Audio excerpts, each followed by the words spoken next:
We went to Martres-Tolosanes because they happened to be holding a tabletop sale. It's always fun to see how other people do these things. Some of these agricultural implements look as though they ought to be in a museum. This is a sort of ring road going round the town centre. You go up a little alleyway and there's the central square. A lot of these buildings are in a sad state of disrepair though.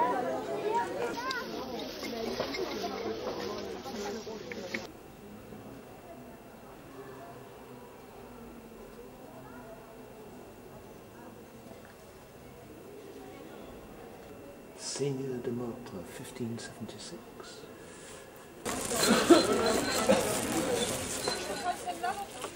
I wonder if anyone bought the disembodied china breast lying next to this vase.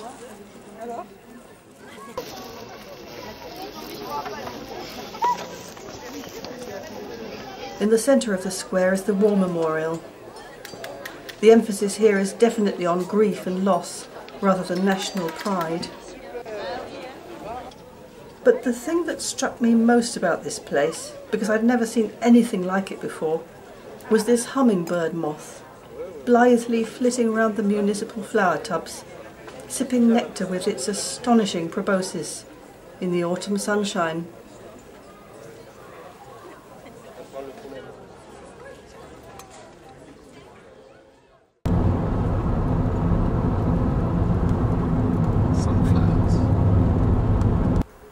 I think it was about an hour's drive from Martres-Tolosanes to FOIX.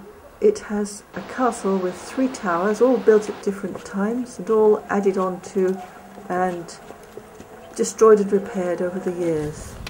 These are natural drains coming out of the rock. You can see all the chalk. The water flows, it all comes pouring out and runs down. And there's a whole row of them all the way up the slope.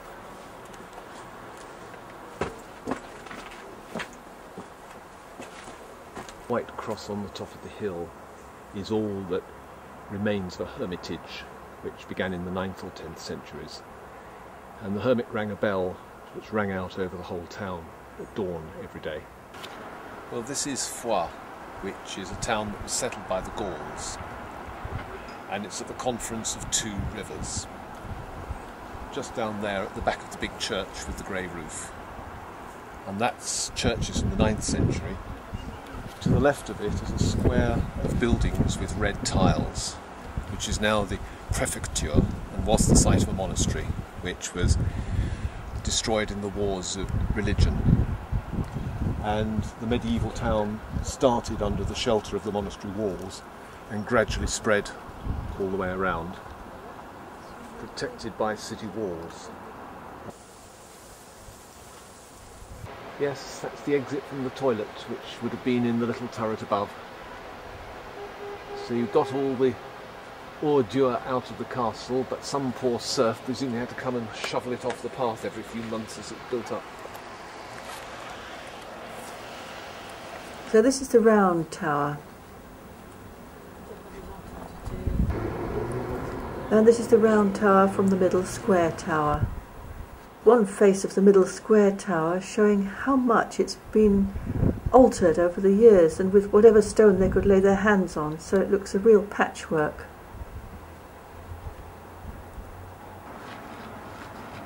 This is the 2 square towers from the round tower.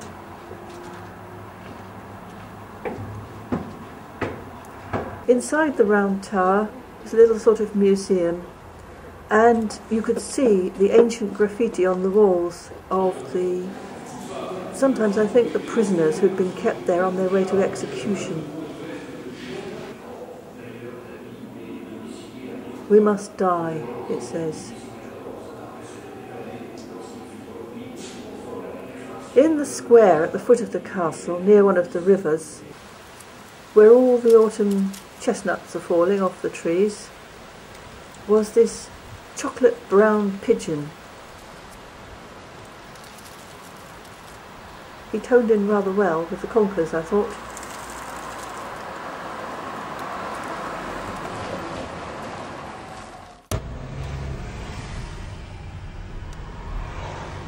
Another day we went to Lourdes at the foot of the Pyrenees. Chris reckoned these ladies were not visiting nuns, but nurses to help the disabled pilgrims.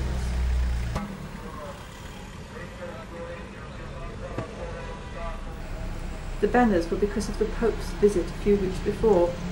It was the 150th anniversary of the apparitions. I found an apparition in a shop window.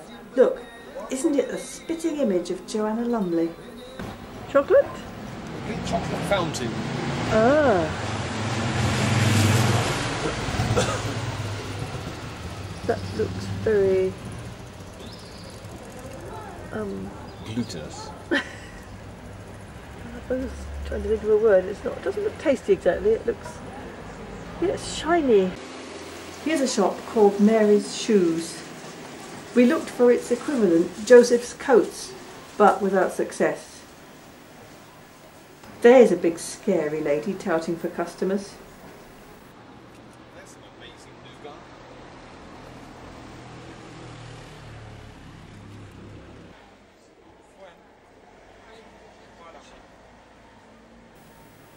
The souvenirs are legion.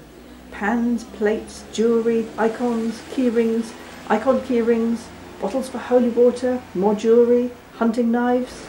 It's funny, without irony, they've got flick knives and statues next to each other. At this point I was accosted by a woman insisting very unpleasantly that I had to get permission to video her shop window. So, moving swiftly on. Oh look, you can get a pendant of St. Fanny. The basilica is totally stunning, full of the names of the faithful who contributed money to build it. Round the side is the queue for the grotto, and just in case you have difficulty imagining what the Virgin Mary looked like when she appeared to young Bernadette Soubirous, they've put a statue there. There was a covered walkway full of what looked like huge barbecues, but in fact they're places to leave your candle to burn. So we left the candles burning and went up into the mountains to see waterfalls. Walking up a very rocky, mountainous track. Huge piles of boulders on that side and the waterfall on that side. And to my mind this is a much easier place to find wholeness and spirituality where there's no one else about and, well, not many people. And you're really close to the wild world of nature and huge forces that shape the earth.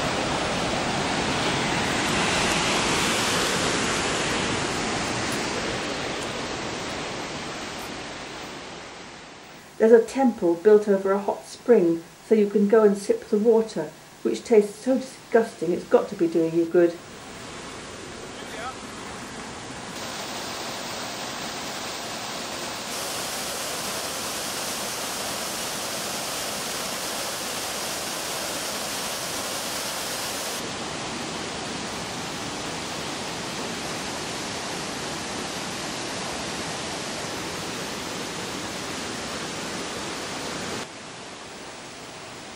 Chris wanted to find a crossing place.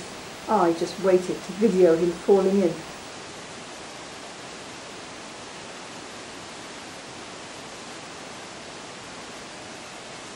But he didn't. You can gauge the size of this boulder from the tree trunk wedged against it. Men, stones and water.